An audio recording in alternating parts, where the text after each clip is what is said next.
तो चलिए स्टूडेंट्स, थोड़ा इसके लास्ट टॉपिक को भी पढ़ लेते हैं। देखिए, हमने स्टार्टिंग में पढ़ा था मैटर क्या होता है और क्या हमारे जो आसपास है वो मैटर प्योर होता है।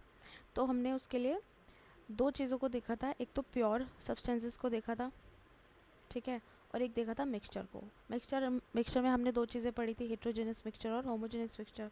ठीक है, तो ये तो समझ आ गया था। लेकिन हमने प्योर सब्सटेंस के बारे में इतना नहीं पढ़ा था, तो उसको भी हम थोड़ा सा देख लेते हैं कि क्या प्योर भी फर्दर डिवाइड होता है। तो हाँ जी, प्योर भी फर्दर डिवाइड होता है एलिमेंट्स और कंपाउंड्स में। ठीक है, वाइट ले लेती हूँ मैं। एलिमेंट्स और कंपाउंड्स में, तो एलिमेंट्स में भी उसके पार्ट होते हैं, metals, non metals and metalloids पढ़ते हैं हम एलिमेंट्स में। और कंपाउंड्स में हम कोवलेंट कंपाउंड, मेटेलिक कंपाउंड्स और आयनिक कंपाउंड्स के बारे में पढ़ते हैं। इनको तो हम आपके हायर स्टडीज़ में पढ़ाया जाएगा आपको 11th-12th में।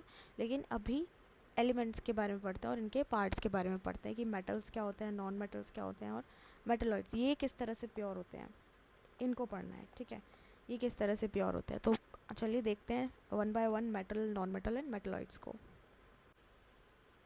तो चलिए मेटल्स को देखते हैं। तो मेटल्स की ना कुछ प्रॉपर्टीज़ होती हैं जिससे पता चलता है कि हाँ ये मेटल है, ये चीज़ जो है, ये जो सब्सटेंस है ये मेटल है।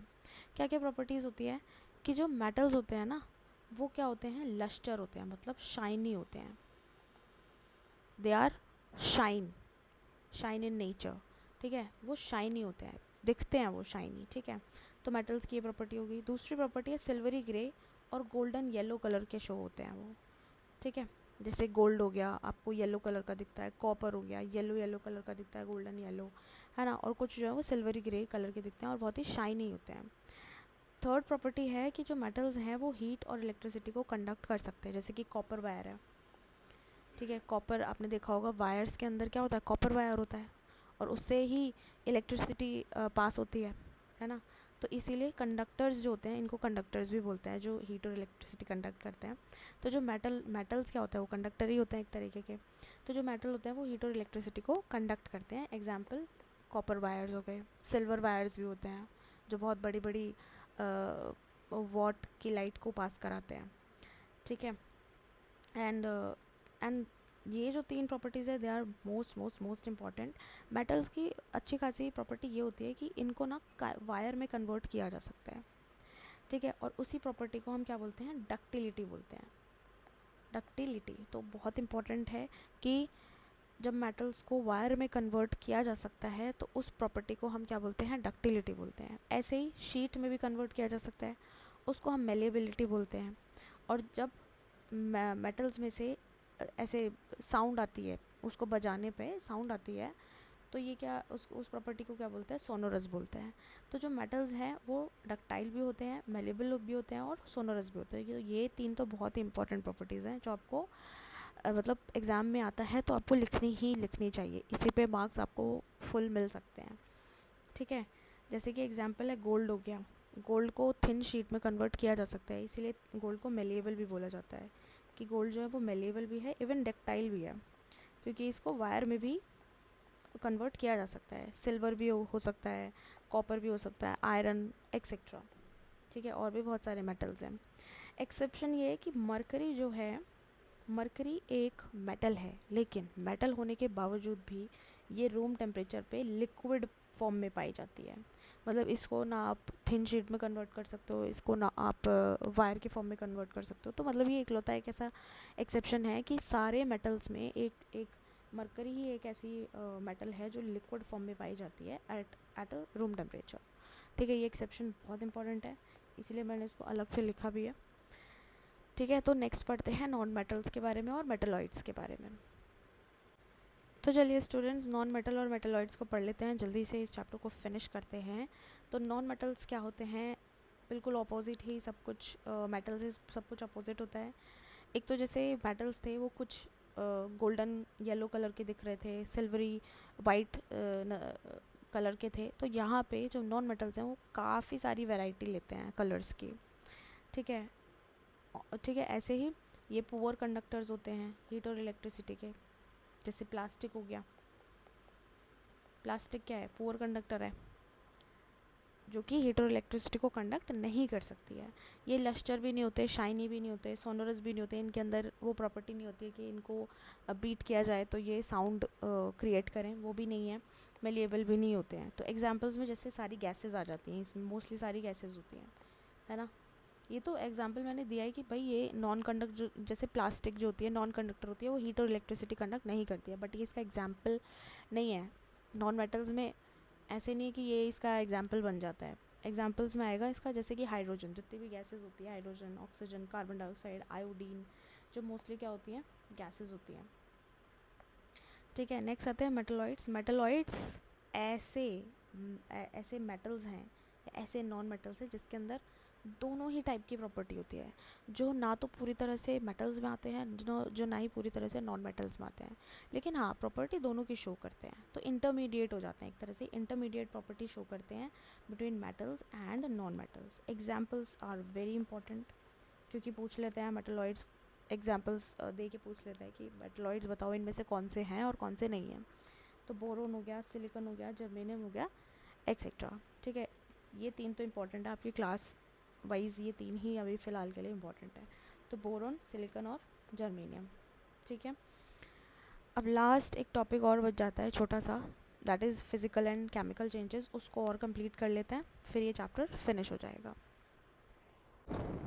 तो चलिए फिज़िकल एंड केमिकल चेंजेस को देखते हैं कि फ़िज़िकल और केमिकल चेंजेस किस तरह से आते हैं किसी भी सब्सटेंस में। देखो फिज़िकल चेंजेस मतलब है कि इजीली रिवर्सिबल हो जाना, मतलब अगर कोई भी चेंज आया फिज़िकली, मतलब बिना किसी केमिकल चेंज किए, अगर किसी मटेरियल में या किसी सब्सटेंस में कोई चेंज आता है विदाउट एनी केमिकली चेंज, तो उसको हम फिज़िकल चेंज बोलते हैं। तो ये इजीली रिवर्सिबल भी हो जाता है। ठीक है, जैसे आप आइस को देखते हो, जैसे आप आइस लो, तो आइस जो है वो इजीली लिक्विड फॉर्म में कन्वर्ट हो जाता है ना, मेल्ट होके, और उसको हम रिवर्स भी कर सकते हैं। उसी वाटर को अगर आप फिर से फ्रीज़ कर दो तो वो फिर से सॉलिड फॉर्म में आ जाता है।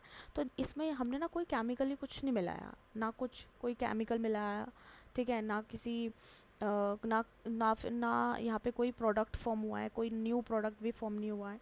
ठीक है, तो जो रिवर्सिबल भी हो जाए वो होता है फिज़िकल चेंज, उसी को बोलता है, जो इजीली रिवर्स भी हो जाए। इसमें कोई नया प्रोडक्ट फॉर्म नहीं होता। ठीक है, तो जैसे आइस को मेल्ट किया तो कोई नया प्रोडक्ट नहीं फॉर्म हुआ, वो रिवर्स भी हो रहा है इजीली। ठीक है, और इसमें क्या होता है, एक स्टेट चेंज होती है बस, जैसे आइस से लिक्विड फॉर्म में चला गया तो उसको क्या बोलेंगे कि इसकी सिर्फ स्टेट चेंज हुई है, बाकी तो सारी प्रॉपर्टीज सेम है। जैसा वाटर पहले था आइस की फॉर्म में, वैसे ही लिक्विड की फॉर्म में भी वाटर सेम ही था, वही पार्टिकल्स थे, वही सब कुछ था, वही कॉम्पोजिशन था, कुछ चेंज नहीं हुआ। तो नो चेंज इन कॉम्पोजिशन, तो कॉम्पोजिशन में कोई चेंज नहीं होता। जैसे कि अगर वाटर मॉलिक्यूल का कॉम्पोजिशन 1:8 होता है, अभी आप आगे पढ़ोगे तो आपको पता चलेगा कि जो वाटर का कंपोजिशन होता है वाटर मॉलिक्यूल का, वो 1:8 होता है। तो वो जब आइस होता है तब भी सेम होता है, और जब वो लिक्विड फॉर्म में कन्वर्ट होता है तो तब भी सेम ही होता है। तो एक तो इनके कंपोजिशन में कोई चेंज नहीं होता। ठीक है, दूसरा केमिकल नेचर में कोई चेंज नहीं होता, वो पहले भी वाटर ही था, अभी भी वाटर ही है, लिक्विड फॉर्म में भी वाटर ही था, आइस फॉर्म में भी वाटर ही था। तो ये सबसे अच्छा एग्जाम्पल हो जाता है फिज़िकल, जो बिना कुछ किए, बिना कुछ हाथ भी लगाए अपने आप हो रहा है। ठीक है, और कोई नया प्रोडक्ट भी नहीं बन रहा। ठीक, तो वो जाता है आपका फिज़िकल चेंजेस। केमिकल चेंजेस में क्या होता है, ये रिवर्सिबल नहीं होते, जैसे ही आपने कुछ केमिकल ऐड किया ना वो वापस से वैसा नहीं मिल सकता। ठीक, दूसरा इसमें नया प्रोडक्ट फॉर्म हो जाता है। जैसे आप आटा लेते हो, रोटियां बनाते हो, पहले वो आटे की फॉर्म में होता है ना, आपने गूथा, पहले वो उस फॉर्म में होता है, लेकिन जैसे ही आपने उसकी रोटी बनाए और जैसे उसको सेक के पूरी अच्छी प्रिपेयर्ड रोटी बना दी, तो उससे क्या हुआ, एक तो नया प्रोडक्ट फॉर्म हुआ। पहले तो जस्ट वो एक आटा था, लेकिन अभी क्या उससे एक रोटी बन जाती है। ठीक है, तो वो एक बहुत बड़ा केमिकल चेंज है। उस रोटी से आप उसको रिवर्स नहीं कर पाओगे, है ना। रोटी से आप फिर से आटा बना दोगे क्या, नहीं बना पाओगे। तो ये एक नया प्रोडक्ट फॉर्म कर देता है केमिकल चेंज होने से। दूसरा, केमिकल प्रॉपर्टीज़ भी चेंज कर देता है। पहले कुछ था अब कुछ हो गया, जैसे कि कोरोजन लग जाता है, ठीक है, जंग लगता है आयरन में, तो वो भी क्या है, एक केमिकल चेंज है, क्योंकि भाई जंग लगता है, ऑक्सीडेशन हो जाता है आयरन का, तो वो रस्ट की फॉर्म ले लेता है। ठीक है, तो बर्निंग कह लो। ठीक है, जब कोई चीज़ जलाई जाती है एयर की प्रेजेंस में, ठीक, जैसे कागज़ को जला दो, पहले वो कागज़ था, फिर उसको जला दिया, तो क्या आप उसको रिवर्स कर सकते हो, नहीं कर सकते। ठीक, फिर वो ऐश बन जाता है तो नया प्रोडक्ट फॉर्म हो जाता है, उसकी केमिकल प्रॉपर्टीज सारी चेंज हो जाती है। ठीक, तो उसका कॉम्पोजिशन भी चेंज हो जाता है। तो ये सारा क्या हो जाता है कुकिंग। ऐसे ही एग्जांपल में कुकिंग वेजिटेबल, जैसे आप पहले आप रॉ वेजिटेबल्स लेते हो, लेकिन after boiling after cooking vegetables वो कोई और ही चीज़ में चेंज हो जाती है, एक नया प्रोडक्ट फॉर्म हो जाता है। ठीक है, तो ये हो जाता है आपका केमिकल और फिजिकल चेंजेस के बारे में हमने पढ़ लिया। तो ये चैप्टर यहाँ पे फिनिश होता है। So thank you students for learning and please keep learning, ऐसे ही पढ़ते रहिए। अभी ये चैप्टर ख़त्म हो चुका है, अब हम नेक्स्ट जो है वो एटम्स एंड मॉलिक्यूल्स को पढ़ेंगे। ठीक है, ऐसे ही पढ़ते रहिए। Thank you for watching.